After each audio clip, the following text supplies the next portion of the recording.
اعوذ باللہ من الشیطان الرجیم بسم اللہ الرحمن الرحیم عزیز طلباء و طالبات السلام علیکم ورحمۃ اللہ وبرکاتہ۔ 7ویں جماعت کے لیے اردو کا درس پیش ہے۔ ہمارے درس کا نام ہے ماحولیاتی توازن کیوں اور کیسے۔ پیارے بچوں، کل ہم نے اس کا ایک حصہ پڑھ لیا، آج آگے بڑھ رہے ہیں حسب معمول۔ سب سے پہلے درس خوانی یہ جو ہے بلند خوانی پیش ہے، اس کے بعد نئے الفاظ کے معنی اور بعد میں ہم درس کو سمجھیں گے۔ تو سب سے پہلے بلند خوانی پیش ہے۔ پچھلی 1.5 صدی میں انسانی آبادی جس رفتار سے بڑھی ہے اسی رفتار سے انسان کی ضروریتیں بھی بڑھ گئیں۔ ان بڑھتی ہوئی ضرورتوں کو پورا کرنے کے لیے پیداوار بڑھانے کی کوششیں بھی تیز تر ہوتی گئیں۔ اسی مناسبت سے ہر طرح کے قدرتی وسائل پر دباؤ بھی بڑھتا گیا۔ صنعتی انقلاب نے انسان کو مشینوں سے روشناس کرایا، جن کی مدد سے ہماری پیداواری صلاحیت کئی گنا بڑھ گئی اور اس طرح سے ہماری بڑھتی ہوئی آبادی کی ضرورتیں پوری ہو گئیں۔ لیکن پیداوار کو بڑھانے کے لیے ہمیں زیادہ سے زیادہ خام مال کو استعمال کرنا پڑا۔ زیادہ اناج اگانے کے لیے ہم نے زیادہ سے زیادہ زمین کو زیر کاشت لایا۔ اس زمین کو حاصل کرنے کے لیے ہم نے جنگلوں کے جنگل صاف کر دیے۔ اسی طرح کارخانے لگنے سے گرد و پیش کے وسائل پر بھی دباؤ پڑا۔ مثلا جہاں ہم نے کاغذ کا کارخانہ لگایا، آس پاس کے علاقے کے جنگل صاف ہو گئے، کیونکہ ساری لکڑی کاغذ بنانے کے کارخانے کی نظر ہو گئی۔ جہاں دات سازی کا کام ہوا تو کان کنی اتنی ہو گئی کہ ساری زمین کھود کھود کر بنجر بنا دی گئی۔ پیارے بچوں، آج کے سبق کی بلند خوانی تھی۔ نئے الفاظ کے معنی سمجھتے ہیں۔ صدی کے معنی ہے سینگڑا۔ 1.5 صدی کا مطلب ہے 150 سال۔ تو اسی طرح سے لفظ ہے مناسبت۔ اسی مناسبت کے معنی ہے طریقہ۔ صنعتی انقلاب کو انگریزی میں ہم انڈسٹریل ریولوشن کہتے ہیں، جو انگلینڈ میں 1750 میں آیا تھا۔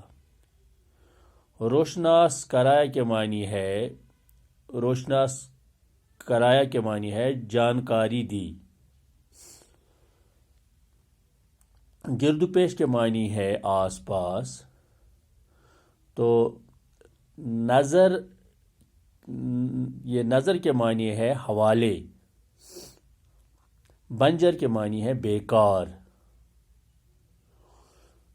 تو پیارے بچوں، ہم دیکھتے ہیں پچھلے 150 سال سے جو انسانی آبادی جو ہے اس میں کئی گنا اضافہ ہوا۔ جب پاپولیشن بڑھ گئی، جب آبادی بڑھ گئی تو انسانوں کی ضروریتیں بھی ساتھ ساتھ بڑھی۔ تو ان ضرورتوں کو پورا کرنے کے لیے پیداوار کو بڑھانے کی کوشش کی گئی۔ قدرتی وسائل پر زبردست دباؤ بڑھ گیا۔ جب صنعتی انقلاب آ گیا تو صنعتی انقلاب سے بہت ساری صنعتیں، مشینیں، کارخانے قائم ہوئے، جن سے ہماری پیداواری صلاحیت بہت بڑھ گئی۔ لیکن انڈسٹریل ریولوشن کے بہت سارے برے نتائج بھی نکل گئے۔ وہ یہ کہ انڈسٹریز کے لیے خام مال کی ضرورت پڑتی ہے۔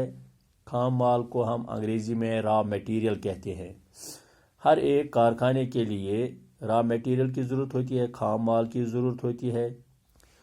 تو جہاں جہاں کارخانے پڑ گئے، وہاں آس پاس میں جو جنگل تھے، جو مٹی تھی، جو پتھر تھے، ان کا صفایا ہو گیا۔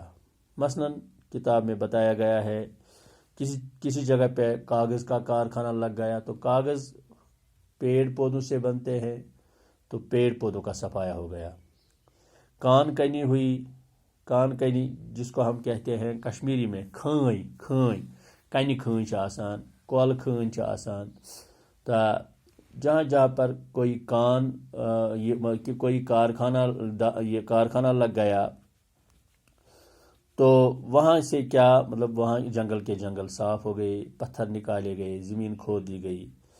تو اس طرح سے ان کارخانوں کے لگنے سے ہماری زمین بنجر ہو گئی.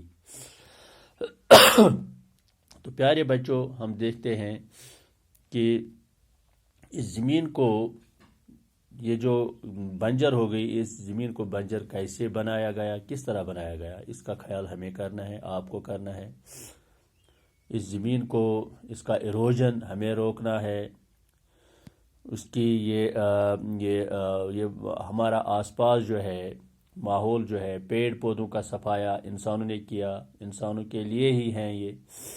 تو انسان کا دار مدار ہی ان پیڑ پودوں پر ہے. اگر ان کا صفایا کریں گے تو ہمیں مطلب آکسیجن کرائسس ہو جائیں گی، تو اس سے ایکولوجیکل امبیلنس ہو جائے گی، ماحول کا توازن بگڑ جائے گا. تو ان چیزوں کی طرف ہمیں خیال رکھنا ہے. تو پیارے بچوں، یہ آج کا درس تھا. آپ 2 بار 3 بار اس درس کو دہرائیے. کسی جگہ پہ کوئی اڑچن آئے گی، مشکل سامنے آئے گی تو براہ راست فون بھی آپ کر سکتے ہیں. تو آپ کی رہی صحیح اس میں اگر کوئی کمزوری رہی ہو تو اس کو دور کیا جائے گا. Thank you very much.